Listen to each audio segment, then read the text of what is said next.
The sun had barely crested the flat horizon of West Texas when Ethan Caldwell stepped off the porch of the main house and pressed his worn boot heels into the red dirt. It was the kind of morning that smelled like iron and dry grass, where the sky stretched so wide and pale it made a man feel both free and completely alone at the same time. He stood there for a long moment, coffee mug in hand, steam curling up into the still air, and looked out across the land the way a man looks at something he loves and fears losing in the same breath. 4,000 acres, rolling pasture, mesquite-studded ridges, a creek that ran clean in the spring and thin in the summer, and a cattle operation that had survived 3 generations of drought, debt, and hard winters. His grandfather, Roy Caldwell, had broken this ground with a second-hand tractor and borrowed money in 1951. His father, Dale Caldwell, had kept it alive through the oil crash of the 80s by selling off 20 head at a time and working nights at a feedlot outside Abilene. And Ethan had given it the last 22 years of his life. Every calloused hand, every sleepless night, every dollar he had ever earned or borrowed or scraped from the bottom of a dry season. He was 47 years old and looked 55. Not because he was broken, but because the land had shaped him the way wind shapes a cedar post. Lean, weathered, permanent. "You're up early." The voice came from behind him, low and careful. Ethan didn't turn right away. He already knew the tone, the one his wife Carol used when she'd been awake before him, which meant she'd been worrying again. Carol Caldwell came to stand beside him, her dark hair pulled back, a flannel shirt buttoned to the collar against the October chill. She was 44, the kind of woman who had chosen this life with both eyes open and had never once asked Ethan to apologize for it. But in the last 3 months, something behind her eyes had changed. A tightness, a stillness that wasn't peace. "Couldn't sleep," Ethan said. "Me neither." She wrapped both hands around her own mug and looked out at the pasture. 300 head of Angus moved slow and dark along the far fence line, steam rising off their backs in the cold morning air. "You hear back from Don?" Don Whitfield was their attorney, had been for 11 years, a decent man who handled wills, property disputes, and the occasional contract. He was not, as he had gently reminded Ethan twice in the past month, a litigation attorney. Not the kind you needed when the opposition was Larkin Consolidated Agricultural Holdings, a Dallas-based corporation with 12 lawyers on retainer, and a lobbyist who played golf with the state comptroller. "He called last night," Ethan said, "after you went to bed." Carol turned to look at him. "And?" Ethan took a slow sip of coffee. "The county commissioners voted, 4-1. They approved the infrastructure corridor designation." The silence that followed was the kind that fills with the sound of wind moving through dry grass, and the distant low of cattle, and the weight of everything that doesn't need to be said.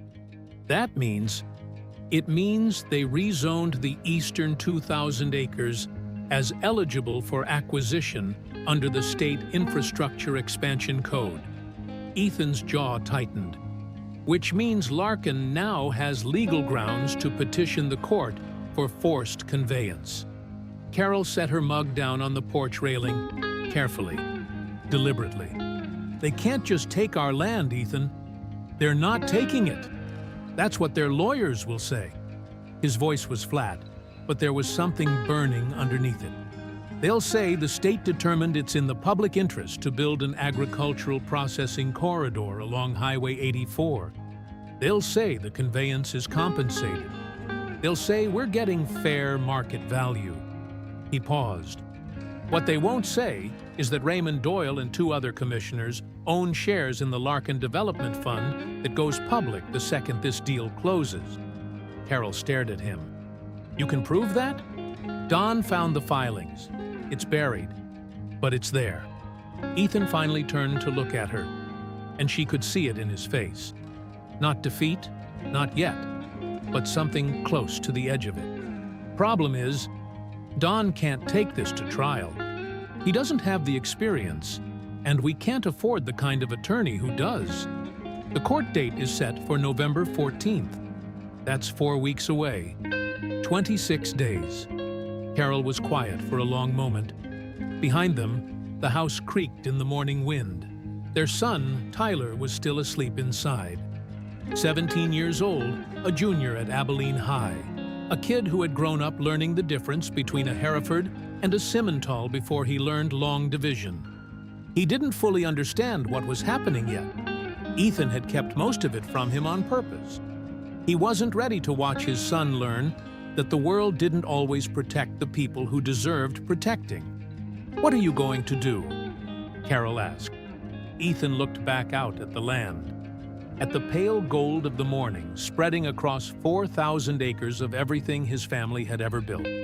"I don't know yet," he said, "but I'm not signing a single piece of paper."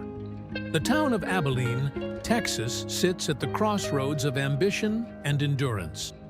It is a place of pickup trucks and church steeples, of high school football and county fairs, of people who greet strangers by name and mean it. It is not a flashy city. It does not need to be.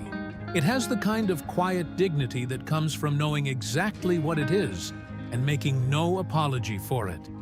Ethan drove his 2009 Ford F-250 into town that morning, with a folder of documents on the passenger seat and a purpose that had hardened overnight into something close to resolve. He had a meeting at 9 with Don Whitfield, but that wasn't what was driving the particular set of his shoulders or the way his eyes moved as he passed the Taylor County Courthouse, a handsome limestone building on North 1st Street that had been standing since 1915 and had seen more than its share of injustice conducted beneath the polite formality of law. He sat in Don's office for 90 minutes. The office smelled like old paper and coffee, and the particular exhaustion of a man who had reviewed the same documents too many times looking for a door that wasn't there. Don Whitfield was 61, a heavy-set man with a white mustache and reading glasses he was always losing. He'd known Ethan's father. He'd drafted Roy Caldwell's will. He was a good man caught in a situation that exceeded his tools. "The infrastructure corridor designation is legitimate on its face," Don said, spreading a county map across his desk. They were careful. Whatever Doyle and the others did, they made sure the paperwork followed procedure. "It's still corruption," Ethan said. "I know that. You know that. But knowing it and proving it in a court of law in 26 days are two different things." Don took off his glasses and set them on the map. "Ethan, I can file a motion to delay the conveyance hearing. Buy us maybe 2 more weeks. But to actually fight this, to go after the conflict of interest, challenge the zoning reclassification, and contest the fair market valuation, you need a litigation team. You need depositions, expert witnesses, financial forensics. That's 6 figures minimum. And you need it now." Ethan looked at the map, at the red-shaded area that now represented what some corporation in Dallas had decided was more valuable as a processing corridor than as 4,000 acres of a man's entire life. "What if we go to the press?" Ethan asked. "Local press is scared of the county. Dallas papers don't care about a rancher in Abilene unless there's a bigger hook." Don paused. "State Senator's office referred us to a constituent services line. I was on hold for 40 minutes. The silence in the office was heavy and specific. "I keep thinking," Ethan said slowly, "that there has to be someone with enough standing that they can't just be ignored." Don looked at him carefully.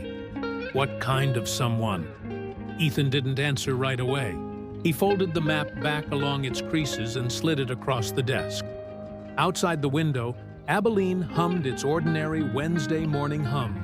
Cars moving, people walking, the world conducting its business with no particular awareness that a man's legacy was sitting in a legal folder on a lawyer's desk, scheduled for extinction. "I don't know yet," Ethan said again. But the idea was already forming. The way ideas form in desperate men, not logically, not practically, but with the raw force of someone who has run out of logical and practical options and is left with only what he believes, in the deepest part of himself, is true. He drove home the long way, past the old Merkel Road, past the stock pond his grandfather had dug by hand over 3 summers, past the eastern fence line that now, according to a county map, belonged to a future that had nothing to do with cattle or family or red Texas dirt. Tyler was out by the barn when Ethan pulled in, repairing a section of fence with the focused economy of a boy who had learned the work before he learned to want to avoid it. He looked up when his father's truck stopped, read something in the way Ethan stepped down from the cab, and set his tools down. "How'd it go?" Tyler asked. Ethan looked at his son, 17 years old, broad-shouldered already, with Carol's dark eyes and Roy Caldwell's jaw, a boy who had grown up knowing what this land meant, who had ridden these pastures since he was 4 years old on the back of a quarter horse named Copper, who had helped pull calves in February and brand in the spring and move cattle in the heat of August without complaint. "We're working on it," Ethan said. Tyler held his gaze for a moment, long enough for Ethan to understand that his son was no longer as young as he wanted him to be. "Dad, I'm not a kid anymore. Tell me what's actually happening." Ethan put a hand on his son's shoulder, squeezed once. "I will," he said. "Soon. Right now, I need to make a phone call." He went inside, sat at the kitchen table, opened his laptop, and typed 3 words into the search bar. George Strait, Nashville. It was not as crazy as it sounded. Or maybe it was exactly as crazy as it sounded. And Ethan had simply passed the point where the distance between desperate and crazy felt meaningful. George Strait was from Texas. Not just technically from Texas, the way some artists claim a state for branding purposes, but genuinely, rootedly, Cattle Ranch, Texas. Born in Poteet, raised in Pearsall. His family had run the Strait Ranch in Real County for generations. He understood land the way Ethan understood land. Not as an investment or an asset class, but as identity, as legacy, as the physical form of everything a family had ever worked for. Ethan had grown up listening to George Strait.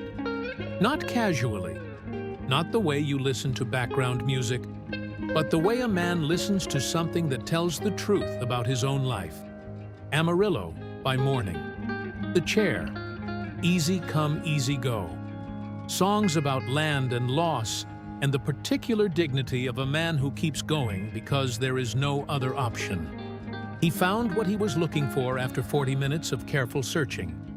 A small benefit concert announcement, the Texas Heritage Music Fund, annual benefit, to be held in 3 weeks at the Ryman Auditorium in Nashville. George Strait was listed as the headlining performer, and below the performance listing, a rehearsal schedule, not for the public, but referenced in a backstage crew forum Ethan found through a chain of links that most people would have given up following 20 minutes earlier. Rehearsals at the Ryman, beginning next Monday, noon to 4. Ethan sat back in his chair. Carol appeared in the kitchen doorway, reading his face. "What are you thinking?" "I'm thinking about driving to Nashville," he said. She stared at him. "Ethan, I know how it sounds. It sounds like you're going to drive 800 miles to knock on a door that won't open." "Maybe." He looked up at her. "But Dawn said we need someone with standing. Someone who can't be ignored. George Strait is from a ranching family, Carol. He spent 30 years singing about exactly this. About the land. About holding on. About what it costs to lose what your family built. If there's one person in this country who would understand what Larkin is doing to us. He doesn't know you, Ethan. No, he doesn't. Ethan closed the laptop. But I know him. And sometimes that's enough to start a conversation. The kitchen was quiet. Outside, the wind moved through the mesquite, and the cattle made their slow sounds along the far fence. And the 4,000 acres of Caldwell land sat in the October afternoon light exactly as it had sat for 73 years. Patient, indifferent to human trouble, waiting to see what the humans would do. Carol crossed the kitchen and sat down across from him. She looked at her hands for a moment, then back at his face. "When would you leave?" she said. He left on a Thursday morning before dawn, the truck loaded with nothing but a change of clothes, the legal folder, and a thermos of Carol's coffee. Tyler stood on the porch in the cold and watched him go. Neither of them said much. There wasn't much to say that the moment didn't already contain. The drive from Abilene to Nashville is roughly 850 miles, depending on the route. Ethan took I-20 east through the flat oil country of West Texas, through Midland and Odessa, and then the long straight pull toward Fort Worth, where the skyline appeared on the horizon like a promise the land was making about what lay ahead. He stopped for gas twice and ate a gas station sandwich outside of Texarkana without tasting it. He crossed into Tennessee in the late evening, the land changing around him from flat to folded, hills rising dark against the last light, trees thickening, the air growing heavier and greener. He reached Nashville at 11:15 at night and slept in the truck in a parking lot off Demon Brune Street because the cheapest motel he'd found online was still $80, and he was already calculating every dollar he had left against the number of days standing between him and November 14th. He woke at 6:30 to the sound of a delivery truck and the smell of food from somewhere nearby. The city was already moving. Nashville is a city that never fully sleeps. There is always music somewhere, always someone arriving or departing with a guitar case and a story they're sure the world needs to hear. Ethan was not here for the music. He was here for the man who had made the music. And in the morning light, sitting stiff-necked in the cab of his truck, the whole idea felt simultaneously more real and more absurd than it had in the kitchen 3 days ago. He spent the morning at a library branch on Fifth Avenue, using the public computer to review everything he could find about the Ryman rehearsal schedule, the benefit concert logistics, and George Strait's confirmed public appearances. The information was thin and fragmentary. Concert security is deliberately vague about details. But from what he could piece together, the rehearsal session was real. It was today, and it was scheduled to begin at noon. The Ryman Auditorium sits on Fifth Avenue North in downtown Nashville, a Gothic brick building with arched windows and the quiet authority of a place that has hosted more American music history than most institutions 3 times its size. It opened in 1892 as a tabernacle and became one of the world's great music venues through sheer accumulation of significance. Standing outside it at 11:45 on a cool October morning, Ethan Caldwell felt both the weight of the place and the full absurdity of what he was about to attempt. There were 2 security personnel at the stage entrance, a side door on a narrow alley off Fifth. A small cluster of fans had gathered near the main entrance, bundled in jackets, phones ready, hoping for a glimpse of whoever was inside. Ethan watched the stage door from across the alley for 15 minutes, the legal folder under his arm, trying to figure out the move. The move, when it came, was not what he planned. It was simply desperation in motion. A catering van pulled up to the alley, blocking the security sight line for 30 seconds. Ethan walked to the stage door, pulled it open, and stepped inside. The interior of the Ryman backstage is a maze of narrow corridors, equipment cases, instrument stands, and the organized chaos of a production in preparation. It smells like wood polish and electrical cable and old curtain fabric and something else. Something Ethan couldn't name but recognized as the smell of a place where real things happen. He moved through it with the confidence of a man who belongs everywhere because he belongs nowhere and has nothing left to lose. He heard the music before he reached the auditorium floor. A steel guitar running through a sound check, then a rhythm guitar joining, then a voice, unmistakable. The way only a handful of voices in American music are unmistakable, running through the first verse of Carried Away with the easy authority of a man who has sung the same song 10,000 times and still means it. Ethan stopped in the wings of the stage, hidden behind a curtain stack, and watched. George Strait stood at center stage, 60-something years old, dressed in jeans and a plain Western shirt, no hat during rehearsal, his face composed and focused, running through the song with a band of musicians who moved with the quiet professionalism of people who have been doing this long enough to make the difficult look effortless. The Ryman's famous pews stretched back into the dark of the house, empty except for 2 production staff members near the soundboard in the back. For a moment, just a moment, Ethan forgot why he was there. He stood in the wings of the Ryman Auditorium and listened to George Strait sing. And something in his chest loosened that had been wound tight for 3 months. Not because the music solved anything, but because it was true, because it was exactly what it claimed to be. Then the song ended. "Let's take 10, someone on stage said. The band relaxed. George Strait stepped to a monitor at the edge of the stage, picked up a water bottle and stood with his back half-turned to the wings. Ethan stepped out from behind the curtain. The reaction was immediate. A production assistant near the stage stairs saw him first and moved forward. "Hey, sir, you can't be back here." "I know," Ethan said. His voice was calm. He kept walking toward the stage. "I just need 2 minutes." George Strait had turned at the sound of the voice. He looked at Ethan with the measured attention of a man who has dealt with every variety of fan encounter over 4 decades and has developed a fine-tuned radar for the ones that require a different response. What he saw, a lean, weathered man in dusty boots and a Carhartt jacket, holding a manila folder like it was the last thing he owned, made him hold up a hand to the production assistant. "It's all right, Danny."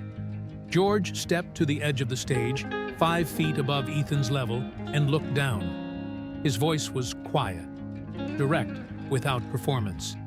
"You're not supposed to be back here." "No, sir," Ethan said. "I know that. I drove 850 miles from Abilene, Texas, to have 2 minutes of your time.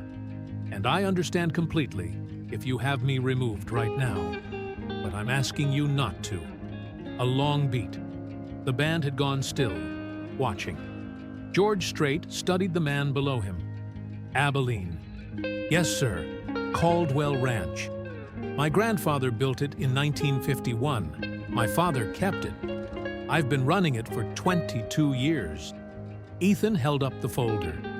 "A corporation called Larkin Consolidated has gotten the Taylor County Commissioners, 2 of whom own shares in Larkin's Development Fund, to reclassify 2,000 acres of my land as an infrastructure corridor. I have a court date in 3 weeks. I can't afford the lawyers I need, and I don't know anyone that the people trying to take my land can't ignore." He stopped. "Let it sit." George Strait was quiet for a moment. His expression hadn't changed much. It was the face of a man who had learned the hard way not to make decisions quickly. "What is it you're asking me to do?" he said. "I don't know exactly," Ethan said honestly. "I'm not asking for money.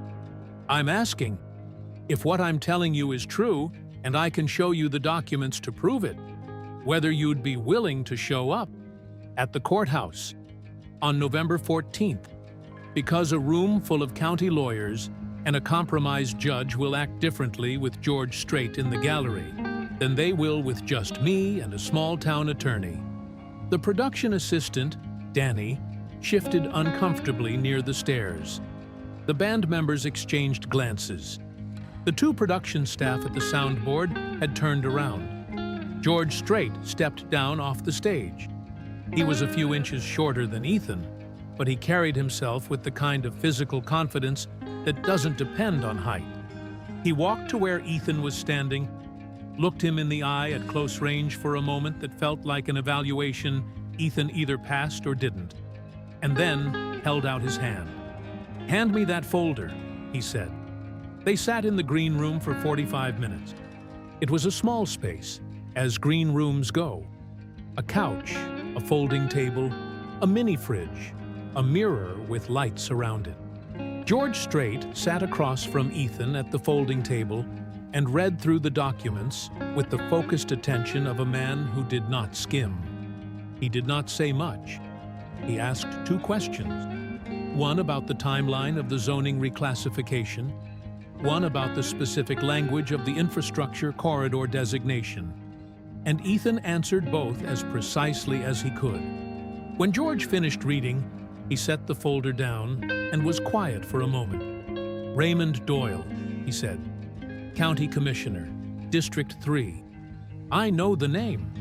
He didn't explain how. "The Larkin Fund disclosure.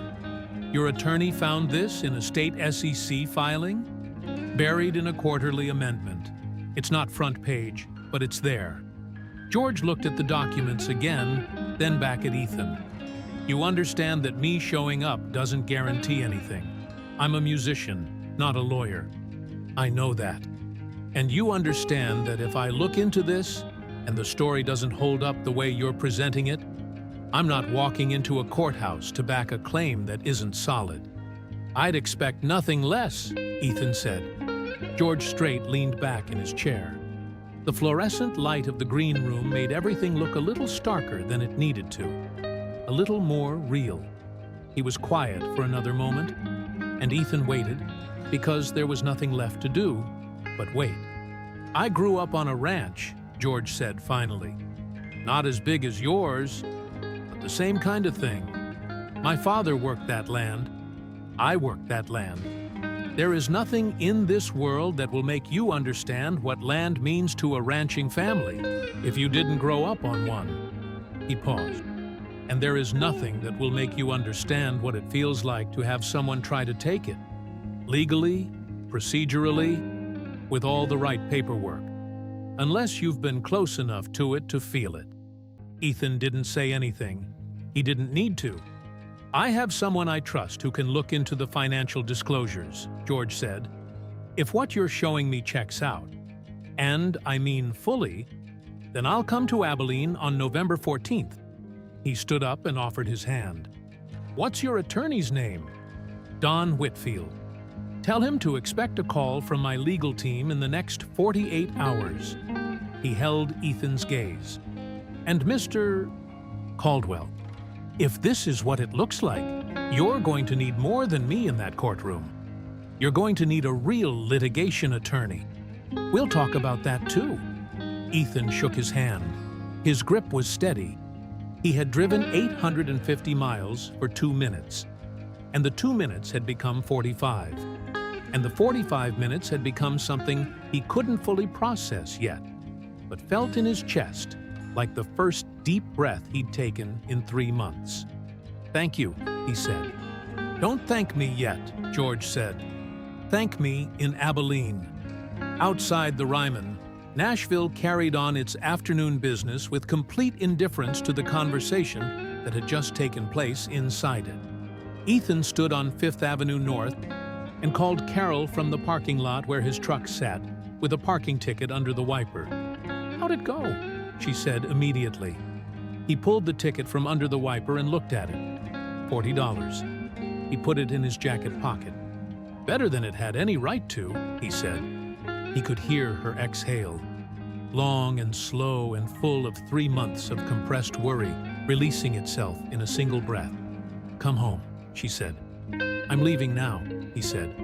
"Tell Tyler I'll be back by tomorrow night." He got in the truck, started the engine, pointed the nose of the F-250 back toward Texas, and drove. The call from George Strait's legal representative reached Don Whitfield's office on a Wednesday morning, 48 hours after Ethan returned from Nashville. Don called Ethan immediately, and Ethan could hear in the older man's voice something he hadn't heard there in weeks. A specific kind of energy that comes when a door that was closed begins, against all probability, to open. His team sent someone, Don said. A man named Patrick Kellerman. He's a Nashville-based attorney, but he does federal land rights cases. He's reviewed the Larkin filings and the commissioner disclosure documents. A pause. Ethan, he confirmed everything. The conflict of interest is real, it's documented, and according to Kellerman, it potentially rises to the level of a civil RICO violation under Texas law. Ethan was standing in the barn when he took the call, one hand on a fence post, the late morning sun cutting long shadows across the concrete floor. 300 head of Angus moved in the far pasture. The land was exactly as it had always been, unchanged and patient. What does that mean for the hearing? Ethan asked. It means if we can present a properly constructed legal challenge, one that ties the commissioner conflict of interest to the zoning reclassification and challenges the legitimacy of the condemnation process, we have a real case. Don's voice was careful, but couldn't fully contain its momentum. Kellerman has agreed to co-counsel with me. Pro bono, pending review. Pro bono, Ethan repeated. His words were... Don paused, and Ethan could hear the sound of a notepad being consulted. His words were, some cases matter more than the fee. The barn was quiet around Ethan. Outside, a hawk turned slow circles over the east pasture. There's something else, Don said. Kellerman mentioned that George Strait reached out to someone else, a former federal judge.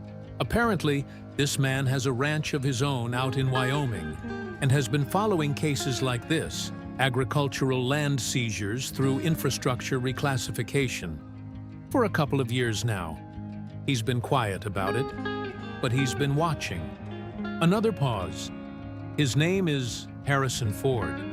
Ethan frowned. The actor, retired federal judge, served on the Ninth Circuit for 12 years before he left the bench. The acting is from years ago. He went to law school after his first career. He's been living on a ranch outside Cody, Wyoming, for the past 7 years. Don cleared his throat. Apparently, he and George Strait have known each other for some time. Charity work, land conservation stuff. When George described your situation, Ford asked to be kept informed. Ethan processed this slowly. Why would a retired federal judge care about a Taylor County land case? Kellerman said Ford has been watching Larkin specifically. Apparently, the same infrastructure corridor strategy they're using on you has been deployed in 3 other states in the past 4 years. Different companies on paper, but the same legal architecture, the same type of county-level political manipulation, the same timeline. Don's voice had taken on a different quality now. Not just a lawyer's professional focus, but the voice of a man who has begun to understand the actual shape of what he's been looking at. Ethan, I think your case might be bigger than your case. The hawk outside had landed on a fence post at the far edge of the pasture. It sat there with the absolute stillness of a creature that has learned to wait. Tell them both to come, Ethan said. George Strait arrived in Abilene on a Sunday afternoon in a rented SUV with no entourage, no publicist, and no fanfare. He wore jeans, boots, and a plain gray jacket. He looked, Ethan thought, exactly like what he was. A man from a Texas ranch who happened to also be one of the greatest country musicians who had ever lived, and who wore both of those things with the same uncomplicated directness. They shook hands in the driveway of the Caldwell main house, while Carol watched from the porch, and Tyler stood by the barn in a posture of studied casualness that fooled no one. "Mr. Caldwell," George said. "Ethan," Ethan said. "Please, Ethan." He looked out at the land. The afternoon light was perfect. The particular gold of a Texas October afternoon that makes everything look like it was placed there deliberately, like a painting made by someone who understood exactly what they were trying to say. "It's beautiful country." "Yes, sir," Ethan said. "It always has been." Carol came down from the porch and shook George's hand with the composed warmth of a woman who had decided to be gracious about the fact that her life had become something she could not have predicted 2 months ago. She had made dinner, a real one, brisket and potato salad and cornbread. And George ate at the kitchen table with them as though he had eaten at kitchen tables like this his entire life, which, in the ways that mattered, he had. Tyler sat across from him and managed to be 17 years old and in the presence of George Strait, with a level of composure that made Ethan quietly proud. He asked one question about the steel guitar player on the Ryman recording of Oceanfront Property, and George answered it with genuine engagement. And for 20 minutes, the kitchen was simply 4 people having dinner and talking about music and land and Texas. And Ethan sat at the head of his family's table in his family's house on his family's land and let himself, just for a moment, feel the full weight of what he was fighting to keep. Harrison Ford arrived the next morning. He drove himself from the Abilene Regional Airport in a rental car, a fact that Ethan found he should have expected, but somehow hadn't. Harrison Ford was 73 years old, white-haired, with the kind of face that had been shaped by decades of outdoor life. Strong-boned, deeply lined, with sharp gray eyes that moved over the Caldwell property as he stepped out of the car with the specific assessment of a man who has spent years thinking about what land means and what it costs when it's taken. He shook Ethan's hand with a firm, dry grip. "I've read all the documents your attorney sent," he said. "No preamble. The Larkin pattern is exactly what I've been tracking. I want to tell you about the other cases before the hearing." They sat in Don's office that afternoon. Ethan, Carol, Don, Patrick Kellerman by speakerphone from Nashville, George Strait in the corner chair with his arms crossed and his attention complete, and Harrison Ford at the conference table with a printout of documents that he had clearly annotated extensively overnight. What Harrison laid out over the next 2 hours changed the shape of everything. "Larkin Consolidated is a subsidiary," he said, pointing to the first page of his document. 3 levels of ownership above the company name on the county filing. If you trace it, and I have, it leads to a private equity group called Meridian Infrastructure Partners, based in Delaware, with operating offices in Dallas and Houston.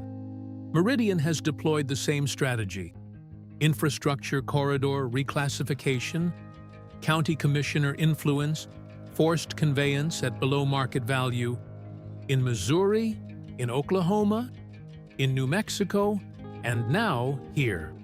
He turned a page. In each case, the land was resold to a consolidated agricultural processing operation within 18 months of acquisition.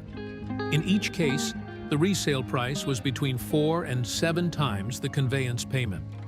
Detroit.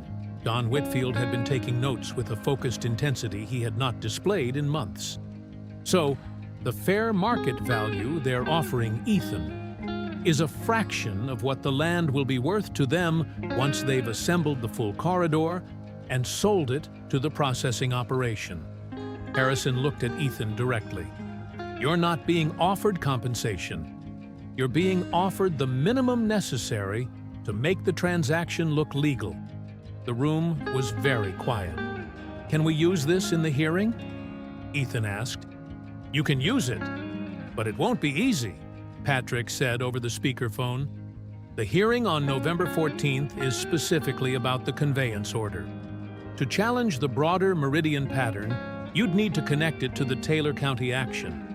Show that this isn't an isolated infrastructure decision, but part of a coordinated scheme. He paused. I've been building that argument. I believe it can be made. But it requires Harrison's documentation, and it requires the judge to be willing to look beyond the face of the zoning record. Who's the judge? Harrison asked.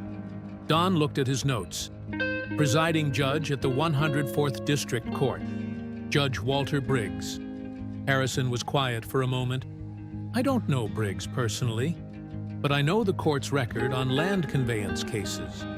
It's mixed. He looked at George, then at Ethan. Having a presence in that courtroom, people whose appearance signals to everyone in that building that this case is being watched, will matter. It won't decide the outcome, but it will matter. George nodded once from the corner chair. I'll be there, he said simply. So will I, Harrison said. Ethan looked around the room, at Don, who had been fighting this case with inadequate tools for 3 months and had refused to quit. At Patrick Kellerman's voice on the speakerphone, a man who had never met him and had agreed to give his time because he believed in what the case represented. At George Strait, who had no obligation to be in Abilene, Texas on a Monday in November and was here anyway. At Harrison Ford, who had spent years building a case against a pattern of injustice that had finally, in a Taylor County courtroom, produced a defendant who was prepared to fight. He thought about Roy Caldwell with a second-hand tractor in 1951. He thought about Dale Caldwell working nights at the feedlot in the 80s.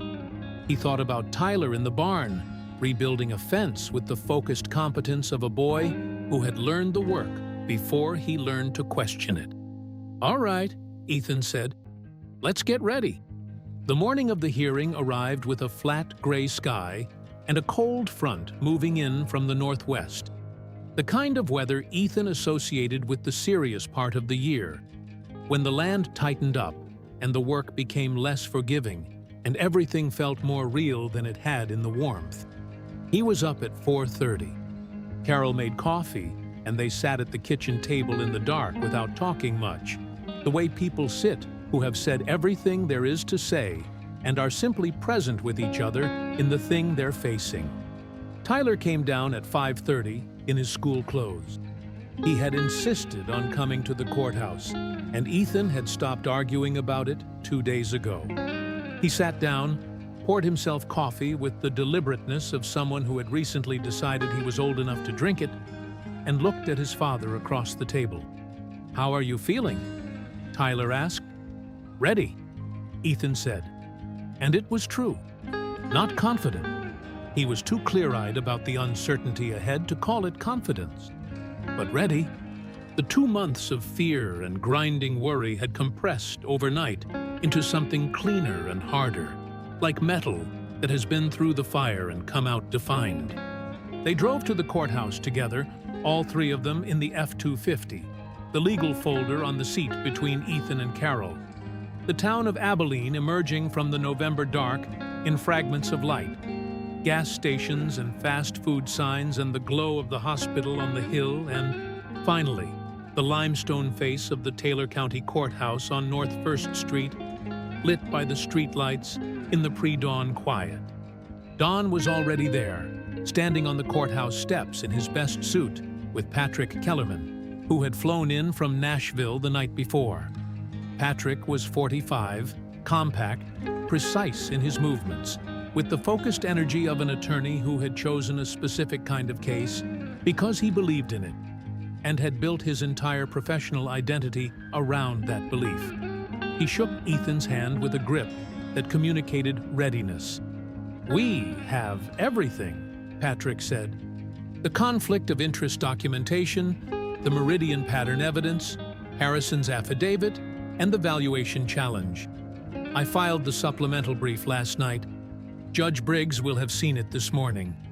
How do you think he'll respond? Carol asked. I don't know yet, Patrick said honestly, but we've given him something real to work with. What he does with it is his call. The gallery began filling at 8:30. Word had moved through Abilene the way word moves through small cities. Not through any formal announcement, but through the organic spread of significant news, the kind that travels from the feed store to the diner to the church parking lot, and arrives at the courthouse in the form of people who couldn't say exactly why they needed to be here, but understood clearly that they did. Farmers, ranchers, small business owners, a retired school principal, 2 county employees who had taken a personal day, the editor of the Abilene Reporter-News with a notebook and a careful expression. The pews of the public gallery filled steadily, the murmur of a community that had shown up to watch something that mattered. Raymond Doyle arrived at 8:45 with the Larkin legal team. 4 attorneys from a Dallas firm in matching dark suits, carrying enough binders to suggest they had prepared for a conflict significantly larger than a single rancher's appeal. Doyle was 62, broad, with the self-possession of a man who had been winning these kinds of fights for a long time, through the simple advantage of having more resources than the opposition. He scanned the gallery as he entered, the brief assessment of a man taking inventory. He saw Don Whitfield, he saw Patrick Kellerman, he saw Ethan Caldwell, and then he saw the 2 men sitting in the second row of the public gallery. George Strait sat with the quiet self-containment of a man who has learned through decades of public life to be fully present without drawing attention by effort. He wore a dark jacket and his Stetson and sat with his hands in his lap, watching the front of the courtroom with focused calm. Beside him, Harrison Ford sat with the erect posture of someone for whom courtrooms are not unfamiliar territory. He had his annotated document folder in his hands and wore the composed expression of a man who has seen the interior of many legal proceedings and knows exactly what they can and cannot do. The murmur in the gallery shifted register when people recognized them. Not a gasp. Something quieter and more significant than that. A collective recognition spreading through the room like a current. That this hearing was not going to be what Larkin's legal team had planned for. Raymond Doyle stood very still for a moment, looking at the second row. The expression on his face was not fear exactly. It was the look of a man recalculating rapidly, the weight of what he had walked into. Judge Walter Briggs entered the courtroom at 9 o'clock precisely. He was 67, lean, with silver hair and reading glasses, and the particular economy of movement that develops in people who have spent decades in positions of authority. He took the bench, settled his glasses, and looked out over the courtroom with an expression that registered the unusual density of attendance without comment. "We are here in the matter of Taylor County versus Caldwell," he said. His voice was measured, flat, professional. "This is a hearing on the county's petition for ordered conveyance of the eastern parcel of the Caldwell property under the infrastructure corridor designation passed by the County Commission on September 3rd. He looked at both counsel tables. "I have received supplemental briefs from both parties, including a brief filed last night by Respondent's Counsel, raising significant questions about the legal basis of the underlying zoning designation. I have reviewed that brief." He paused. "We will proceed." What followed was 3 hours of legal argument that Ethan absorbed in fragments, his understanding incomplete, but his sense of the room's movement clear enough. Patrick Kellerman was extraordinary.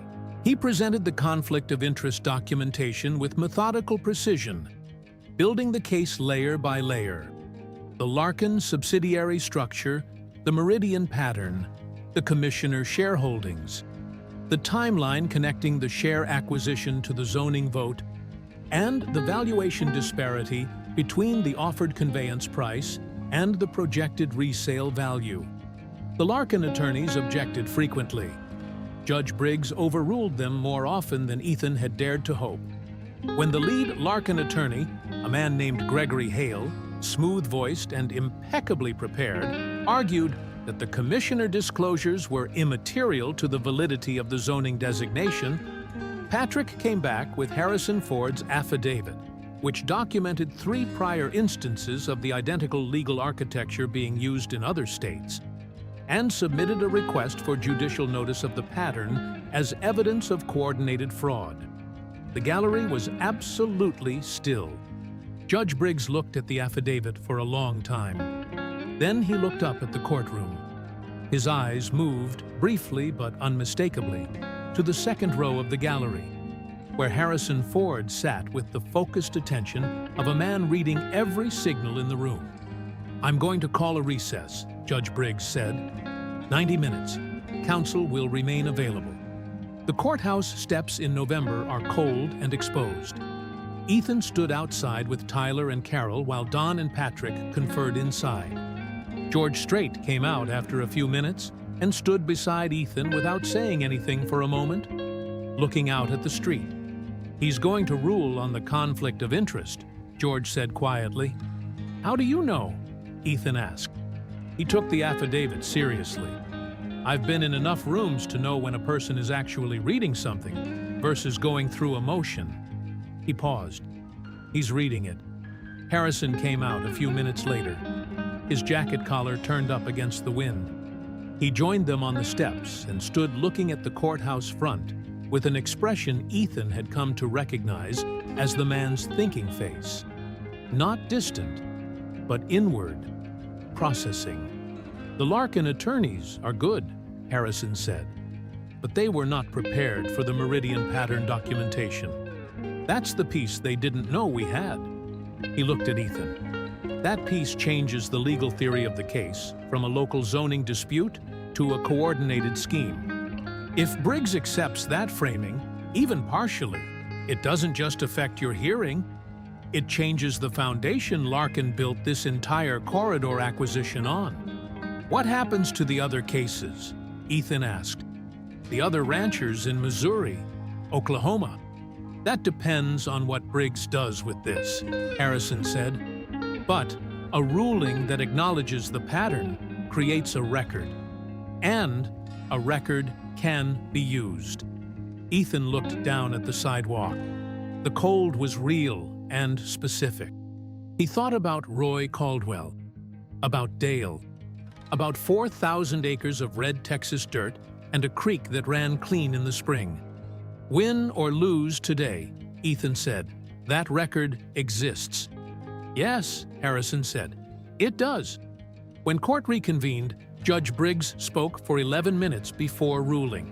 He addressed the conflict of interest documentation directly, acknowledging that the commissioner's shareholding disclosures raised, in his words, serious and credible questions about the integrity of the zoning process. He noted that the infrastructure corridor designation had been adopted by a 4-to-1 vote, and that 3 of the 4 affirmative votes came from commissioners whose financial connections to Larkin's parent structure were documented in Patrick Kellerman's supplemental brief. "This court," Judge Briggs said carefully, "is not in a position to adjudicate a criminal fraud claim in the context of a conveyance hearing. However, this court is in a position to determine whether the legal foundation of the conveyance order is sufficiently sound to compel a property owner to surrender title against his will." He removed his glasses and looked at the room. It is not. The Larkin attorneys were already on their feet. "This court is issuing a temporary injunction against the conveyance order," Judge Briggs continued over the objection, "pending a full evidentiary hearing on the validity of the zoning designation. I am simultaneously referring the conflict of interest documentation to the Taylor County District Attorney's Office and to the Texas Attorney General for review." He looked at both counsel tables with the level attention of a man who has made a decision and is entirely comfortable with it. "This court is in recess." The gavel came down. The gallery broke into sound. Not applause exactly, the decorum of a courtroom restraining it, but the unmistakable collective exhale of people who have been holding their breath and have, against expectation, been given permission to release it. Ethan sat very still at the respondent's table for a moment. Patrick's hand was on his shoulder. Don was already turning to look at him with an expression that had 10 years taken off it. Carol, in the gallery behind him, had both hands pressed over her mouth. Tyler was standing up, looking at his father. His expression was not the studied composure he'd been working on. It was open, unguarded, 17 years old and unable to contain what he felt, which was the same thing Ethan felt, which was something that did not have a precise name, but lived in the vicinity of relief and justice. And we are still here. Ethan stood, turned around, stepped through the gate to the gallery, and put his arms around his son and his wife, and stood there in the middle of the Taylor County courtroom while the room moved and talked and reorganized itself around them. Outside, on the courthouse steps, the cold November air hit them all at once. Raymond Doyle left through a side exit with his legal team, moving quickly, not looking at anyone. The press, 2 reporters now, including someone from the Dallas Morning News who had driven up overnight after seeing the supplemental brief, moved toward the Larkin attorneys for comment and got nothing. George Strait stood at the bottom of the courthouse steps and shook Ethan's hand. His grip was firm, and his expression was not triumphant. It was something quieter than that. Satisfied, maybe. The satisfaction of a man who showed up for something real and watched it matter. "This isn't over," George said. "The evidentiary hearing—" "I know," Ethan said. "But today, we're still here." George nodded. "Today, you're still here." Harrison Ford shook Ethan's hand next, holding it for a moment longer. "I'll be in contact with Patrick about the referral to the AG's office," he said. "The Meridian documentation needs to go to federal level. This is bigger than Taylor County." "I know," Ethan said, "and I'm grateful for all of it." Harrison looked at him with those sharp gray eyes. "Don't thank me. You drove to Nashville. You did the hard part." 3 weeks after the hearing, the Taylor County District Attorney opened a formal investigation into the zoning vote and the financial interests of Commissioners Raymond Doyle, Harold Stearns, and Betty Vaughn. The Texas Attorney General's office issued a statement acknowledging receipt of the referral and confirming that the Meridian Infrastructure Partners pattern was under review. Ethan found out about the DA investigation on a Tuesday morning while he was moving cattle in the East Pasture. Dawn called him, and he stood in the cold with the phone to his ear. The herd moving slowly around him, the land stretching out in every direction to the flat horizon, and listened to the news with the composure of a man who has learned not to celebrate prematurely, and has also learned, in the past 2 months, that some things are worth the full weight of their significance. "What does it mean for the evidentiary hearing?" Ethan asked. "It likely means a delay," Dawn said. "And a delay is favorable. It gives Patrick more time to build the broader case. It also means that Larkin's attorneys are now fighting on 2 fronts, which changes the economics of their position considerably. They might drop the conveyance petition. It's possible. Not certain, but possible." Ethan was quiet for a moment. Around him, the Angus moved with their slow, bovine patience, indifferent to everything except the grass and the cold and the basic requirements of cattle life. 300 head on 4,000 acres.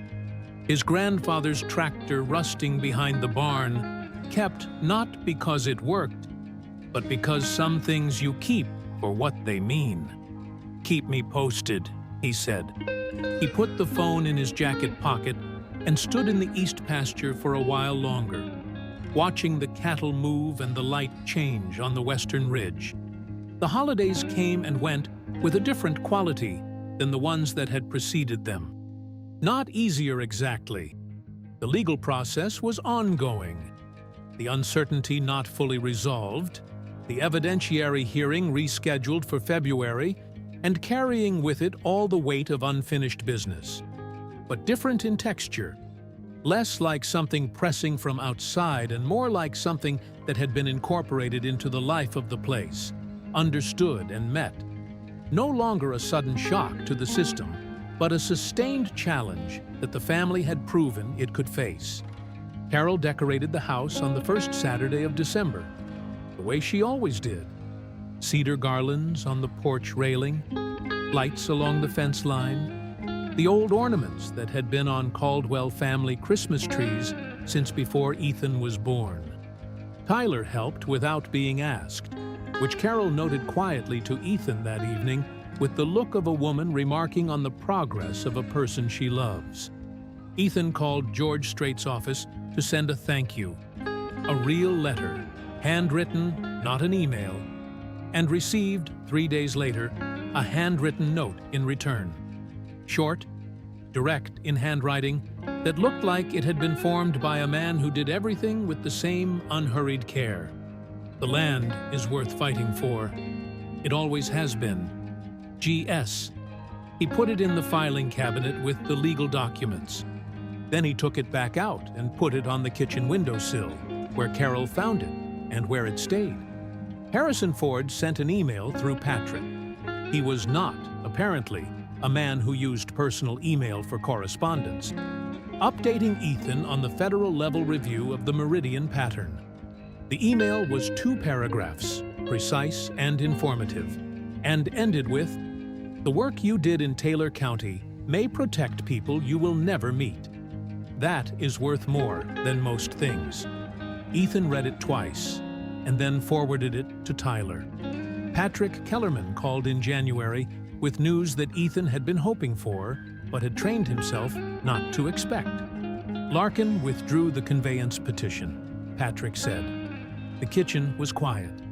Carol was at the table across from Ethan. She saw his face change and went very still. "On what basis?" Ethan asked. Formally, they cited strategic reassessment of the corridor timeline. "Why, which is attorney language for. The investigation has made this position untenable, and continuing to fight it costs more than it's worth." Patrick's voice was careful, but warm. "They're out, Ethan. The conveyance order is void. Your land is your land." Ethan put the phone down on the table without ending the call. Carol was looking at him. "It's over," she said. "It's over," he said. She came around the table and he stood up, and they held each other in the kitchen of the house that Roy Caldwell had built in 1951, in the middle of the morning light coming through the windows, on 4,000 acres of red Texas dirt that was exactly where it had always been, and was, for the first time in months, entirely theirs again.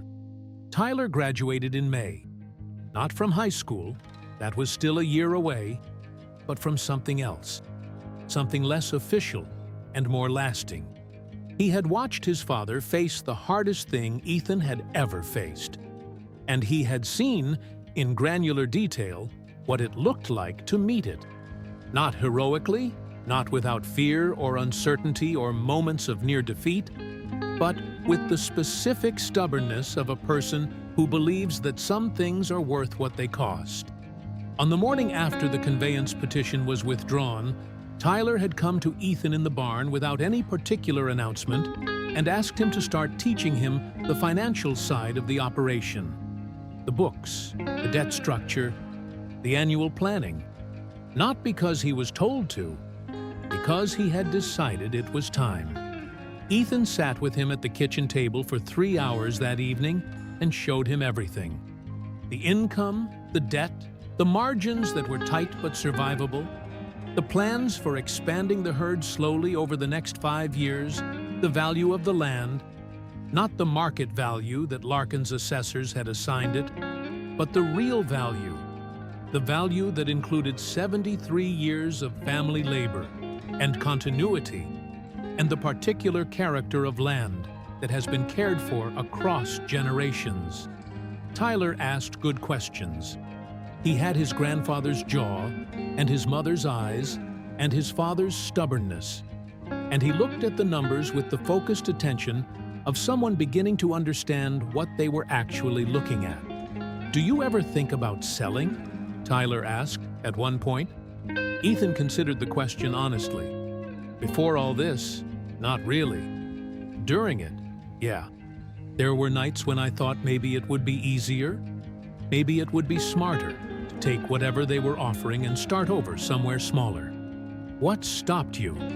Ethan thought about Roy Caldwell with a second-hand tractor, about Dale Caldwell working nights, about the specific quality of the morning light on the east pasture and the way the creek looked in the spring, and the sound of cattle moving in the dark, and every other sensory fact of a life lived entirely in one place, for reasons that had nothing to do with profit and everything to do with identity. This is who we are, Ethan said. Not what we do. Who we are. He looked at his son. You can't take a check for that. Tyler was quiet for a moment. Then he nodded, once, with a decisiveness that had nothing performative about it. Okay, he said. Show me the rest. The east pasture in April looks like a promise being kept. The grass comes back after the brown of winter with a specific urgency. Green, pushing through the red dirt with the particular insistence of things that know their season and intend to make full use of it. The creek ran clean and cold from the February rains, and the Angus moved through the new grass with the satisfied deliberateness of cattle who had endured the winter and understood, in whatever way cattle understand anything, that the hard part was behind them. Ethan rode the east pasture on a Tuesday morning in April on a quarter horse named Decker, a 7-year-old bay he had bought 2 years before the Larkin trouble started. A horse with an easy temperament and a smooth lope that made the long surveys of the property something close to pleasant. He rode the fence line along the eastern boundary, the 2,000 acres that had been shaded red on the county map, the land that a corporation in Dallas had decided was more valuable as a processing corridor than as a cattle ranch, and looked at it the way a man looks at something he nearly lost. The fence posts were solid. The wire was tight. The grass was coming in thick along the creek bottom, and 36 head were spread across the lower pasture in the morning light, moving with the slow certainty of creatures who have no reason to hurry. Ethan pulled Decker to a stop at the southeast corner of the property, where a weathered wooden stake marked the original survey boundary his grandfather had set in 1951. The stake was gray and cracked and had been there for 75 years. Roy Caldwell had driven it into the red Texas dirt with his own hands, and it had outlasted drought and debt and oil crashes and the particular modern variety of predation that dressed itself in legal language and county commission minutes. He sat there for a while on Decker's back, the April air cool and clean, the land doing what it had always done, being exactly itself, patient and indifferent and beautiful in the specific way of things that do not need to be anything other than what they are. His phone buzzed in his jacket pocket. He pulled it out. A text from Patrick Kellerman. AG office confirmed. Meridian Infrastructure Partners under federal investigation. 3 other states have opened parallel inquiries. You started something, Ethan. He read it twice, put the phone back in his pocket. He thought about the other ranchers, the ones in Missouri, in Oklahoma, in New Mexico, the ones he had never met and might never meet, the ones who had lost their land before anyone had thought to look at the pattern, and the ones who might still be fighting, and the ones who might now, because of a Taylor County court record and a retired federal judge's affidavit and a legal brief filed the night before a hearing, have something to stand on that they hadn't had before. He thought about the fact that none of it had started with a lawyer or a judge or a senator. It had started with a man driving 850 miles in a pickup truck, with a folder of documents and a desperate, arguably irrational belief that if he could put his story in front of the right person would recognize what it meant. That was all. That was everything. The last Sunday of April, Ethan drove out to the old stock pond his grandfather had dug by hand over 3 summers, the one the county map had included in the red-shaded corridor zone. The one that would have been filled or drained or simply absorbed into a processing operations infrastructure footprint if the hearing had gone differently. It was a small pond, half an acre maybe, fed by the same underground water table that fed the creek, ringed by cottonwood trees that had grown up alongside it over 75 years. In the spring, it was full and still, reflecting the sky and the trees with the perfect indifference of water. Carol had come with him. They sat on the tailgate of the F-250, with their feet hanging down, and watched the pond in the afternoon light. A pair of mallards had taken up residence on the east bank. They'd been there for 2 weeks already, building something in the reeds, moving through the water with the proprietary air of creatures who had decided this particular piece of the world belonged to them. "Do you remember what you said to me?" Carol said. "That first morning, when you told me they'd approved the corridor designation. I said I didn't know what I was going to do. And then you said, 'But I'm not signing a single piece of paper.'" Ethan looked at the pond. "Yeah." Carol was quiet for a moment. "I was scared," she said. "Not just about the land, about you. About whether fighting this would cost you something you couldn't get back." "Did it?" Ethan asked. She turned to look at him. Really look at him. The way she had looked at him for 23 years. With the directness of a woman who has decided not to waste good attention on anything less than what's actually there. "No," she said. "I think you got something back." He didn't ask her what she meant, because he knew. He had gone into the fight already worn down by years of tight margins and hard seasons, and the particular erosion of a man who works hard and sees the world moving in directions that reward different things than the ones he has given his life to. The fight had not been easy.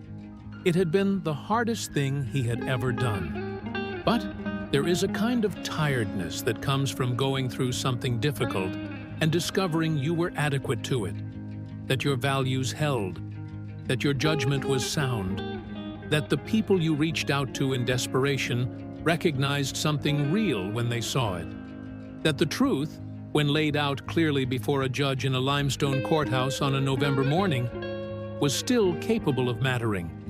He was tired in that way. And it was, he understood now, a completely different kind of tired. On a Saturday in May, 3 weeks before Tyler's end-of-year exams, Ethan took his son to the southeast corner of the east pasture and showed him the survey stake that Roy Caldwell had driven into the ground in 1951. Tyler crouched down and looked at it, touched the gray, cracked wood with one hand, looked up at his father. "Grandpa set this himself?" he asked. "Himself," Ethan said. "Before the barn was built, before the main house had running water. This was the first thing he did. Walk the boundary of the land and set the corners.